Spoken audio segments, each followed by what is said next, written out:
Hey guys, I'm James MacDonald. I am the owner and founder of MacDonald Boxing and Fitness. I started the business during the start of the pandemic to help people during their toughest times to tackle their fitness goals. And this is my story. Welcome to Fair Go, your favourite podcast about building a better tomorrow. A podcast by the people, for the people, where we share small business stories from the business owners themselves. When you encounter unfair obstacles that are too hard to overcome on your own, remember, you don't have to do it alone. Together we can rebuild our great Southland and make Australia proud again. Join us today at fairbusinessaustralia.com.au. Welcome to Fair Go, a podcast by the people, for the people. I was extremely privileged / a little bit excited to visit MacDonald Boxing and Fitness a few weeks ago. I took my dear friend Gary Howard, Gazcam, along, and we've got some incredible footage. We're in the process of putting that together now, post-producing it. It's going to make for a really, really slick campaign video for James. But welcome to the podcast, James. Thank you for coming on, and hello, and how are you? And tell us a little bit more about MacDonald Boxing and Fitness. Okay. Hello. I'm pretty good for a Monday. It's going well. About the gym and the business, it actually all started at the start of the first lockdown pandemic. That almost kicked me into gear to get out and start doing my own thing, because I recently just have a little baby girl that I've got to support. So I thought, wait for a government check, or do I get out there and do something? I'm not the kind of person that likes to just get handed things. So I didn't want to wait for that little stimulus, whatever it was, government thing. So I went out there and I started training people in the park, because I felt that was what people were needing. They were stuck at home, not being healthy, because when you're at home, there's food at home, there's TV. Yeah. You just sit there and you do nothing. Because if you just see this little guy out in the park and going, hey, I can teach you a skill for life and fitness, then I can help you. Wow. And how was the uptake on that? Like, what did people, what was the feedback when you got people actually into the park? Because you're providing community as well as physical fitness, which obviously helps the mental well-being side of things. Like, what were people saying to you when you were doing that? It was up and down, because as we know, this whole, since it's all started, the fear level of people has gone. So a few gave me the side look, like, what are you doing outside? Why are you so close to someone training them? But then I got the positives, like just random people walking by and going like, good job, man. I'm glad someone did something. And I was like, yeah, I'm doing something. Wow. So it was good. And like I said, people wanted it, people needed it. So it suddenly just went, and then all of a sudden, my worries were, oh, look at the weather. I never knew what was going to happen with the weather. Yeah. So I eventually found a church that I could sublease off. So I was in a church just training people boxing. And then that even outgrew, which now brings us to where we are now.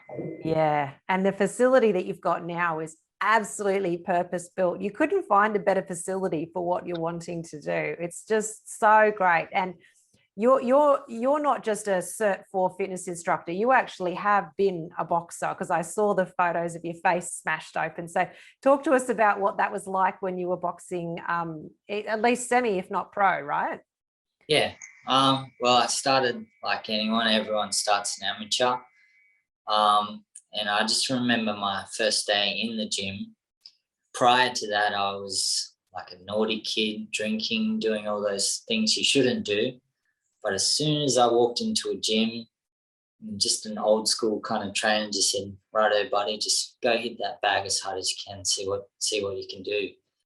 And I just remember just first just bang, bang, bang, just hitting the bag, and boom, I was in love, and I was like, whoa, this is something I can do. This is something I'm good at. And then from that day on, I pretty much haven't stopped boxing. I've stopped drinking. I've stopped doing any negative things that would impact my life negative. Yeah. It is a dangerous sport where I've had my wins, I've had my losses. Then eventually, because I'm from New South Wales, so this is where it all started. I eventually felt that I needed to get to the city, to where the action was. So I contacted a gym in Brisbane, and made my way here, and I was professional, and then worked my way up into the rankings, got a Queensland title, so I won that, which was awesome. I was on top of the world. And then I wanted more and more, so I started going overseas and fighting in places like China. Wow. Did training camps in the Philippines. Like, this is what I like to tell the kids and anyone who walks in here. It's not just, like you said, I'm not just a PT or done an online course. I'm here to teach you a skill that you could potentially use to travel the world or just help. You never know, like you might learn a skill and be able to help someone else. But I do have one little story of that only had happened recently. I started training this youth worker lady. She deals with some troubled youth. Yeah. Little girl she was caring for, they would pull out knives and start like stabbing, just random, like stabbing the wall and things like, I'm a tough person. But as the youth worker started to use boxing, she just said, hey, why don't you try this? Put some gloves on. Wow. Go. And it reminded me of my first day of boxing, because she said as soon as she put the gloves on, this girl was just like, going to town on the bag. She was like, oh, I love this. And I was thinking, well, that's someone. Yeah. I love that. For the people watching the podcast, I mean, James might seem like a mild-mannered, quietly spoken man. When he gets on the bag, it's like the eye of the tiger, the focus. We were obviously doing some filming and getting in some footage and stuff, and the amount of focus, but that focus that I saw from you, I've watched you to train the young ones, the parents and the kids, how to get that eye of the tiger as well. And what it struck me is the amount of self-esteem and self-control that the young ones are having. I mean, these are kids that are on their iPads and, ADHD and all that stuff, but you get them in the ring and they're just focused, and the smiles, and they just feel good about themselves. And I think that rather than trying to do behavioral management, what's wrong with getting a kid on a bag and letting them smack it out for a while? It just makes perfect sense to me. Yeah, it's a good way to release all that built up energy. Yeah. So it helps you to become what is very rare in this world now. It helps you become still. So all you're thinking about is that one little thing, and that's punching that bag. All those problems that are happening out there, or whatever's going on, it doesn't matter. Yeah. And when you've finished it, they're still there, but then your brain's switched on, and you can probably tackle them a little bit easier. Yes. And that's been the issue over the last 2 years with COVID, is regardless of what the government has tried to do, they haven't managed the mental health side of things well at all. And I love that rather than choosing to sit and wait for the government to help you, you decided to get out there on your own and actually start something that you knew would be of benefit to other people, to the community at large. And now you've grown this business, you've outgrown 3 different locations. You're on your 3rd location now. And I'm seeing a whole range of people. I'm seeing young men, I'm seeing kids, like even your little daughter was sat on the rings, swinging backwards and forwards like a little monkey. It was so adorable. Yeah. And do you find that most of the people that are coming into your boxing facility now is fathers and children and mothers and children and the family type of thing? Yeah, it's like you said, it's a wide range of people. That's the good thing about boxing. It doesn't matter who you are, what color you are, what race you are, where you've come from, what you've done, it doesn't matter, because when you're in here, that's the only thing that matters. Yeah. You could have, and it's something that no one can ever take away from you. They can take your clothes off your back, your car, your whatever you own, but if you've gained a skill here and confidence, no one can take that away. So good, so empowering. Do you feel like the boxing discipline that you've had over quite a few years now, before you stepped into business, and small business is another discipline unto itself, because you've got different pressures then. It's not just fitness and muscular growth and health and all that stuff. It's bills to pay, and it's leases to sign, and it's, compliance and legislation and all those different things.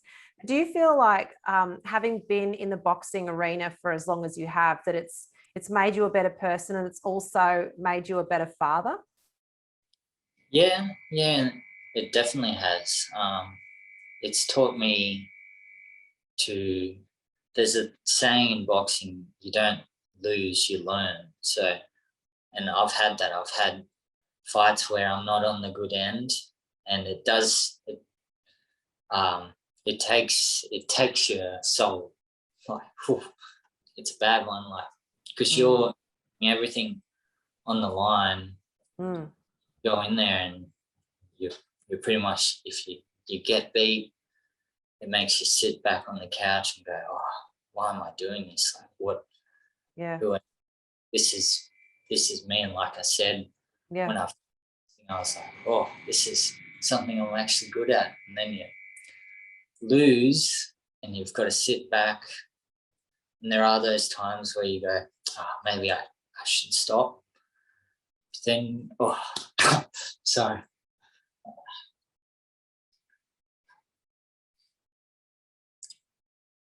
So good. Yeah. So good, James. This is exactly what James was like when I met him in person, folks. He so believes in what he's doing. And we had a very long conversation that I don't need to bring up the details of that. But James is a passionate small business owner that has done it really, really, really tough. And if it weren't for that deep-seated belief in himself and what he's doing for his community, he wouldn't still be in business, and he wouldn't still be the ministry to the community that he's doing. And it's just so wonderful and impactful to see that James really, really, really believes in his gym, and he believes in the young kids that I watched him training, and he believes in the older fathers that have had a really rough time in other gyms where they haven't been accepted in other places because it was raw. But James takes them on and he gets some great stuff out of them. You really are so inspirational, James. I'm so, so pleased that we've come across each other's paths and I'm able to share what you're doing with your community. So do you have a favorite story about one of your clients that you could share with us? Because I know you shared quite a few last time when I was speaking with you in person. Yeah. Oh God. There is a lot of stories, and I've actually got one of the guys here now. I heard him turn up. If you want to go see him and meet him. Yeah. Yeah, let's do that. That's so fun. Yeah, let's go for a walk. I love it. Might be a bit shaky on the That's Wi-Fi, all right. but speak of the devil. Oh, hello. Here is Christian. Hi, it's good to see you again. Do you remember me? Hey, I do indeed. Yeah. How are you? You are the star of the show. How's your daughter? 12-year-old kid that I'm training. I just had a hard life. Yeah, Emma's really good. Thank you. great. Yeah, So she's good. I'm Sorry. really struggling to hear you guys. Sorry, I've got a lot of traffic outside. So you'll just have to keep talking for the benefit of the recording and I'll pick up where I can. Yep. Can you hear me? It's my end. It's school Oh. run. I've just got so many cars outside. It's very annoying. This is the official designated. Yeah. I'm so glad that you've come, because if I may, I'm sorry, I've forgotten your name. What was your name again? Christian, that's right. Folks, Christian, we got him and his daughter on, and I practically cried. I was like totally misting up because his daughter, do you remember, Christian? Your daughter was so proud of him. She's like, he's the best dad in the world. He fights really well. And it was just the most beautiful daddy-daughter moment. And that's what this gym is all about, right? It's about helping people to be the best that they can be, family, through really tough times. Yeah. Spot on. Yeah. So good. Yeah, you can be successful as you want, but if you're not helping anyone, then what are you doing it for? If you've got $1 million, why keep it all to yourself? Or if you've got the skills, why just do it all and go, yeah, I know how to box, rather than share it. And then, like you've seen with Emma, like Emma now boxes, and she's probably the star pupil in the kids class. Yeah, and it's just awesome. And it's so good saying I used to have I wrote it up, but I wrote it out, I scratched it out, because like the All Blacks, they have a little mantra or something like that. And it was pretty much, dickheads don't last. nice. That's the same. Like you could be the best boxer in the world, but that doesn't matter if you're a total wanker, because no one's going to know how good you are if you get treated like crap by them. So Very true. Yeah. So good. So Christian, what do you have to say about James, your coach, your whatever? He's sitting on his daughter's chair. Get to see what it's like in TV land, is you just cobble things together. Oh, look, I take my hat off to James. James gave me the one opportunity that nobody else gave me. I was already boxing at another gym, and they just basically treated it like a cash cow. Myself and James met over there, and when COVID hit, he asked if I want to carry on training, which I was 100% keen. And in the early piece when we first met, I actually asked him, I said, I really want to get a fight in. And it's really restrictive at my age to find fights. So James said, yeah, didn't even question it. Yeah, man, 100% we're on. And we trained hard for it, and we worked together, and he got that organised. And from there, I was just like, yeah, that's it, dedicated. So we went through 2 fights together and met some awesome people through it. Really good people. So yeah. So when it comes to training, James doesn't discriminate 1 ounce. He just says, look, mate, if you're true to your word, I'll be true to you. And that's pretty much how the training goes. And what changes have you seen in your daughter since she started boxing? Oh my God, that little weapon, that little girl, even just from the smallest things of focusing, she knows about nutrition now. She understands that you can't just sit down and wait for it to come to you. You've got to stand up. You've got to fight for it yourself. She understands what it means to be a leader, and you can't just be complacent. I'm just going to go from A to B as slow as I can and just conserve energy. She goes, no, I'll get there. When I get there, I'm going to be tired. So she's got a really good mindset attitude. And do you know the real funny thing is, her hand-eye coordination is off the scale now. You can just about throw anything you want, and she'll just be straight away at point. No troubles at all. Oh, wow. That's from that guy teaching them how to keep the eyes and the hands together. No, it's been good there. Like we've had days like at the old gym, and maybe 1 or 2 here where a few little waterworks happen, like me before. But those are the situations where you grow. Like I remember the first time I was trying to teach Emma, there's another side of boxing where you hit, but there's the other side. You are probably going to get hit. It's guaranteed, and that's the whole thing. Like, it's what you do after you get hit, because that's where the no dickheads thing happens. Some people get hit and they go, oh my God, and they, like a fight or flight, they disappear, or they go, oh, I got hit for a reason there. Why? And through that in a rough sort of way, like we were doing some things, and I gave her a little tap, and she's like, oh God. And a few waterworks happened, and then again, boom, got her again, more waterworks, and then I was like, what's happening? And then she quickly realized, like, she could stay in that little thing and take the easy road, go home and go, no, I'm not good at boxing. Then something happened and she flicked on, and she, like, boom, she got hit again. Yes, she get hit, but then she was straight away, her attitude was different, and she was moving, so she didn't get hit. And that was like one of those days where now in the class, you know, how I said, like, she's one of the leaders.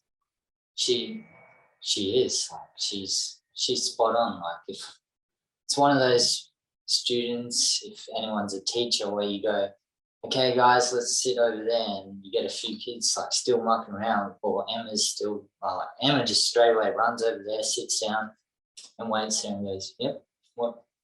So it's good for that thing as well. Yeah. So good. And I just love how many analogies there are in that for us grown-ups, for us small business owners, that, yeah, you can get hit and you can have the waterworks. Life throws curveballs. You know, life throws a lot of curveballs, not just COVID. Gosh, if you're over 20, you've had some curveballs, but what did you learn? And I just think that what you're teaching in this boxing ring, and Christian will agree, what you're teaching is you're teaching resilience, you're teaching learning, you're teaching self-esteem, that just because you fail doesn't mean you're a failure. It's just a learning experience. And I think that is the biggest issue right now, is that the narrative teaches that a fail equals a failure, and nothing could be further from the truth, right? Exactly, yeah. Definitely. Yeah, and one day, look, I know Emma's going to grow up, and I don't expect Emma to be a professional fighter. Please don't understand that. That's my goal. But what I am trying to teach Emma is there's going to be harder days coming up to her when she gets older, and I'm not going to be around for those ones as well. I might be somewhere else, and she can really sit there and go, right, I know what makes me feel good. And she might have been away from James for 2 or 3 years, but she can always walk straight in, and that relationship's already built, and she'll go, James, I need help. And the both, 2 of them will still like that. So, and that's, you know, if you can teach them that at that age, what a great way to get them through. Right. Yeah. Do you think that that putting her into this self-esteem, this self-discipline now, is going to have a very significant impact on her high school and early 20s years, when a lot of us ran amok, a lot of us had low self-esteem and made poor choices because of that lack of identity? I mean, we're all nodding our heads here going, oh yeah. Do you feel like that's going to have a massive impact on her, of what she's learning now? Or I can only hope, you know, you can only lead the horse to water, but she's got to grow as well, but you just got to hope that she can be at least a little bit more in tune with what's about to happen. Yeah. And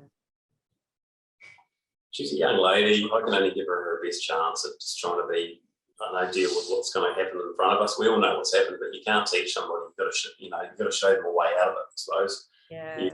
You remember those days. Yes. But turning up to these, I mean, for you, daddy-daughter gym days, you are showing her. It's not do as I say, not as I do. You are actually showing her. You put the work in, you put the discipline in, and you feel good on the other side. And I just think these lessons are absolutely invaluable, as well as the community that, as you said, that's being developed here, and that she can always come back to this gym and know that she's loved and she's cared for and she's valuable, simply because she is her and she's welcome. So important. So important. So, Christian, if you had anything to say to other fathers or mothers who are listening right now, who were thinking, well, I don't know whether I want my kid getting punched in the face, how do I feel about that? What would you say to them?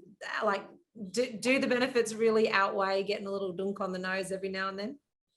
I 100% say yes, because life isn't easy, and in today's society we wrap children up too much in cotton wool. And I'm not saying that it's their fault. It's just our own parenting nature to sort of say, look, we can't have them going up trees in case they fall and break their arm. But you can't just stop them from like being like a kid that can, I don't know, take a hit. I'm not going to say they need to take a hit, but what I'm trying to say is they need to be disciplined, and boxing does that. And I think James probably back this one up. There was an old saying floating around a long time ago that boxing tames the wild and it gives courage to the weak. And wow, it's just a spot on sport. You don't have to go to the ring to fight, but the discipline and the mentality behind it that backs it up is just incredible. And I recommend to every parent to take the kids boxing, because it's physically hard and it teaches them how to get back in that route. But it also, as I said earlier on, that they can always come back to it in later years. yeah, so good. Boxing tames the wild and encourages the weak. No, Gives courage to the weak. gives courage to the weak. That is profound. I love that.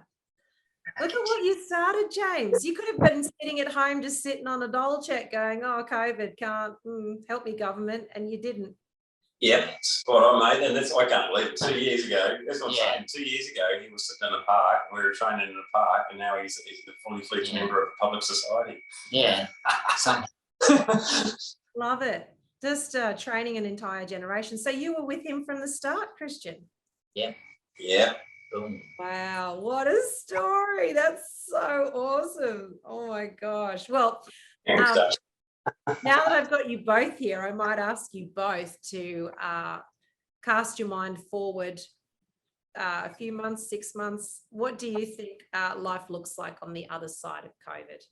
Because we all know that it's going to go away and we're going to rebuild and everything's going to be good for the next generation. So what does that actually look like for you guys? I would say expect the unexpected, because that's when you can get disappointed. You expect things, you expect people to act a certain way, you expect this, you expect that.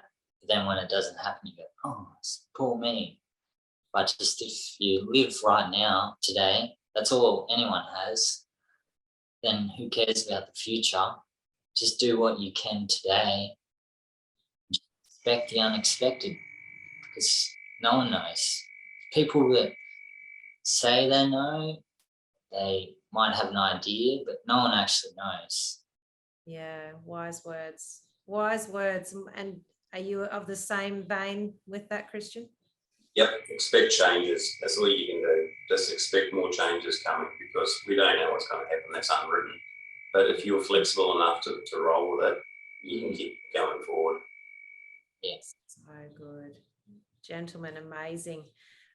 Do either of you have any tips for people who are listening right now who might be struggling with self-esteem, with self-discipline, with accepting their books on the nose that they're getting on a day-to-day or a week-to-week basis right now? Any tips or suggestions as to how they can better themselves whilst they push through to the other side?